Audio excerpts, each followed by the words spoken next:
Oke, pagi rekan-rekan investor ataupun trader di luar sana. Kali ini kita akan membahas di chapter 5 yaitu fundamental ya.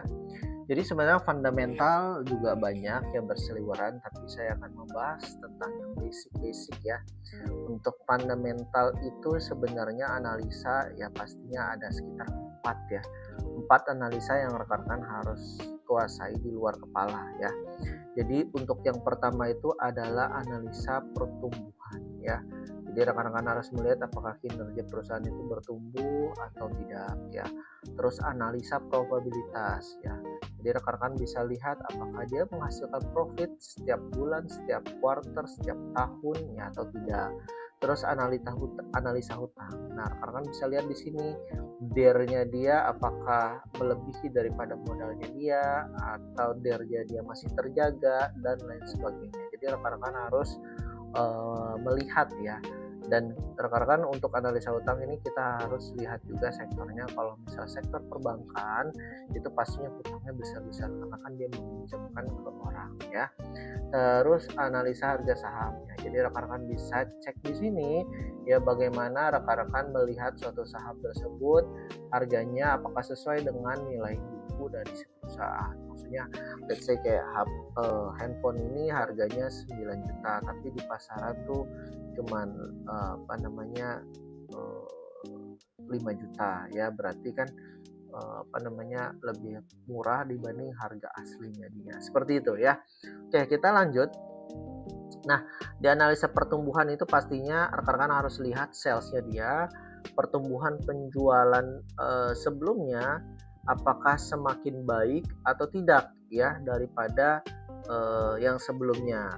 Terus yang kedua pertumbuhan laba kotornya juga ya, dia apakah semakin tinggi atau semakin menurun ya, per quarter atau per tahun, year on year. Contoh misalnya di sini rekan-rekan bisa lihat ada saham BBCA ya, rekan-rekan bisa lihat di sini pertumbuhan penjualannya. Di sini rekan-rekan bisa lihat ya total salesnya dia dari quarter 1 2023 sampai 2024 sampai 2025 itu terus mengalami kenaikan ya. Jadi salah satu yang bagus lah ya. Oke, selanjutnya adalah analisa pertumbuhan ya. Terus juga analisa profitabilitas ya. Nah, kalau profitabilitas rekan-rekan bisa lihat ya di sini apakah net income ya itu dia terus bertambah atau enggak ya. Rekan-rekan bisa cek di sini saham BBCA setiap kuarternya itu mengalami kenaikan ya. Rekan-rekan bisa cek di sini bahwasanya setiap kuarter 2024 sampai 2025 itu mengalami kenaikan ya, walaupun bertumbuh ya, tapi nggak terlalu banyak kayak 100% gitu, enggak ya. Jadi ini bertumbuh aja tapi seenggaknya dari periode ke periode itu masih terus mengalami pertumbuhan ya. Profitabilitasnya bagus ya untuk net income saham BBRI ini.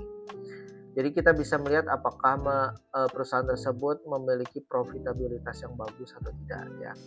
Terus rekan-rekan juga bisa menggunakan analisa probabilitas itu ROA sama ROE.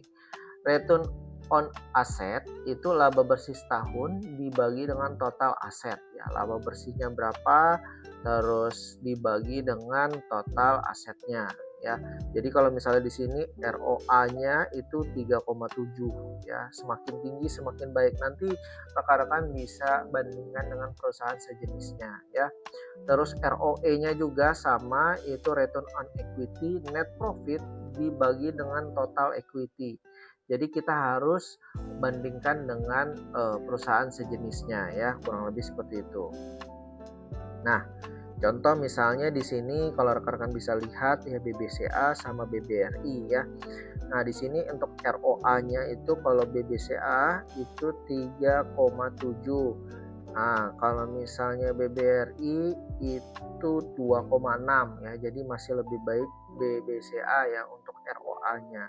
Untuk ROE-nya kalau rekan-rekan bisa lihat di sini 23.0 untuk BCA dan 18,3 ini kuartal 1 2025 ya. Jadi ini oke lah, masih lebih oke dibanding dengan BBRI ya, kurang lebih seperti itu.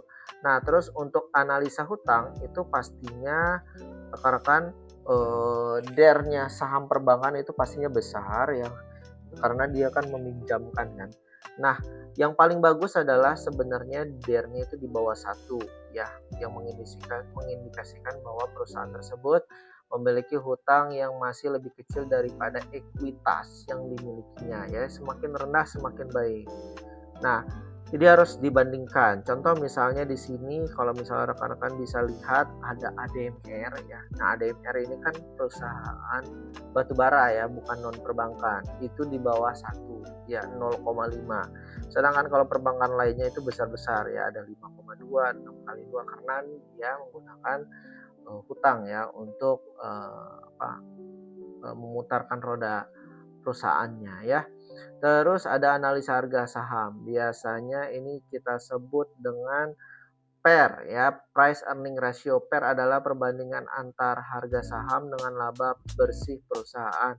Nah, harga saham dibagi dengan IPS untuk mendapatkan net profit ya. Net profit dibagi dengan jumlah saham yang beredar. Semakin rendah rasio, maka PER semakin murah dalam suatu saham. Jadi rekan-rekan bisa nanti dicek langsung karena udah bisa dapat nih di aplikasi kita di NeoHots ya. Nah, untuk saham BBCA PER-nya sendiri itu 18,3, memang udah lumayan mahal ya, karena kenapa? Perusahaan ini bertumbuh ya, sudah growth ya, udah mature ya. Biasanya di saham-saham yang masih baru itu biasanya yang rendah ya. Oke. Untuk lihat analisa harga saham pastinya menggunakan price to book value ya, harga saham dibagi nilai buku per lembar. Nah, nilai buku itu total ekuitas dibagi jumlah saham yang beredar. Nah, jumlah saham yang beredar rekan-rekan kalau misalnya mau tahu ya, rekan-rekan bisa buka di menu kita ya, nanti di sini ada info. Nah, di sini ada tradable. Nah, ini jumlah saham yang beredar ya. Tinggal dibagi aja ya, kurang lebih seperti itu. Nah, di aplikasi kita tuh udah dikasih tahu ya, book value untuk BCA itu 2.204. Ya memang lebih mahal, tapi perusahaan ini sudah mature. Mungkin ada perusahaan-perusahaan lainnya yang di bawah book value itu mungkin lebih murah daripada harga aslinya ya, nilai bukunya lebih murah ya, kurang lebih seperti itu. Jadi itu aja ya yang rekan-rekan nanti bisa pelajari. Nanti saya bakalan share juga bukunya untuk rekan-rekan pelajari lebih detail. Tapi saya akan kasih gambaran apa saja yang rekan-rekan harus bisa analisa di dalam fundamental saham. Oke, paling gitu aja. Terima kasih. Selamat pagi.